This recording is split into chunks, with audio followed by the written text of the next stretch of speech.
Team India మరో వరకు సై అంటోంది. ఐర్లాండ్తో బెల్ఫాస్ట్లో తలపడబోతోంది. ఈ మ్యాచ్లో టీమిండియానే హాట్ ఫేవరెట్ అని చెప్పే పరిస్థితి లేదు. ఎందుకంటే గత మ్యాచ్లోనూ భారత జట్టు హాట్ ఫేవరెట్గానే బరిలోకి దిగింది. కానీ అంచనాలు అందుకోలేకపోయింది. కీలక దశలో హ్యాండ్సప్ అనేసింది. ఆతిథ్య జట్టు ముందు తేలిపోయింది. టీ20 ఫార్మాట్లో ఏ జట్టును తక్కువ అంచనా వేయకూడదని ఐర్లాండ్ కూడా ఫలితంతోనే తేల్చేసింది.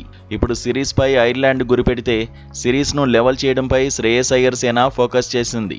అయితే గత మ్యాచ్లో తుది జట్టు ఎంపికపై చర్చ జరిగింది. టీనేజ్ సంచలనం వైభవ్ సూర్యవంశీకి ఛాన్స్ ఇవ్వకపోవడంపై విమర్శలు వచ్చాయి. దీంతో రెండో మ్యాచ్లో కుర్రాడికి ఛాన్స్ ఇస్తారా లేదా అనేది ఆసక్తికరంగా మారింది.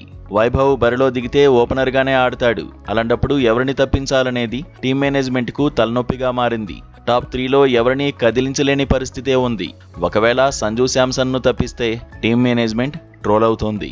ఎందుకంటే టీ20 వరల్డ్ కప్ గెలవడంలో శాంసన్ కీలక పాత్ర పోషించాడు. ఐర్లాండ్తో ఒక్క మ్యాచ్లో విఫలమైనంత మాత్రాన ఎలా తప్పిస్తారనే ప్రశ్నలు వస్తాయి. అభిషేక్ను తప్పించడమూ అంత తేలిక కాదు. కొన్నేళ్లుగా ఈ యువ ఆటగాడు కీలకంగా నిలుస్తున్నాడు. గత మ్యాచ్లోనూ టాప్ స్కోరర్గా నిలిచాడు.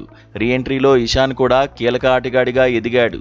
ఒక్క మ్యాచ్లో విఫలమయ్యాడని ఇషాన్ను కూడా తప్పించుకోవచ్చు. దీంతో స్పిన్ ఆల్రౌండర్గా పెద్దగా ఆడలేకపోతున్న వాషింగ్టన్ సుందర్ను జట్టు నుంచి తప్పించాలనే డిమాండ్స్ వస్తున్నాయి. వాషింగ్టన్ సుందర్ ప్లేస్లో వైభవ్ను తీసుకుంటే బెటర్ అనే చర్చ నడుస్తోంది.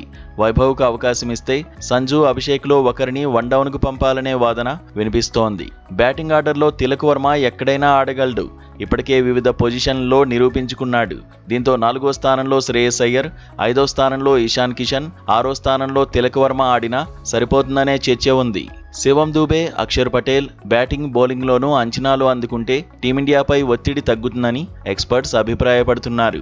హర్షిత్ రాణా ఫామ్ కలిసి రానుంది. బ్యాటింగ్లోనూ హర్షిత్ రాణాతో డెప్త్ పెరుగుతోంది. హర్షదీప్ సేవలు కీలకమే. ప్రసిద్ధ్ కృష్ణ స్థానంలో ప్రిన్స్ యాదవ్ లేదంటే రవి బిష్నోయ్, సూర్యాంశు షెడ్గేలో ఒకరిని తీసుకోవాలని చర్చ నడుస్తోంది. బౌలింగ్లో అభిషేక్ శర్మ, తిలక్ వర్మ సేవలను కూడా అవసరాన్ని బట్టి వినియోగించుకోవాలని మాజీలు సూచిస్తున్నారు. మొత్తంగా భారత తుది జట్టు ఎలా ఉంటుందనేది ఆసక్తికరంగా మారింది.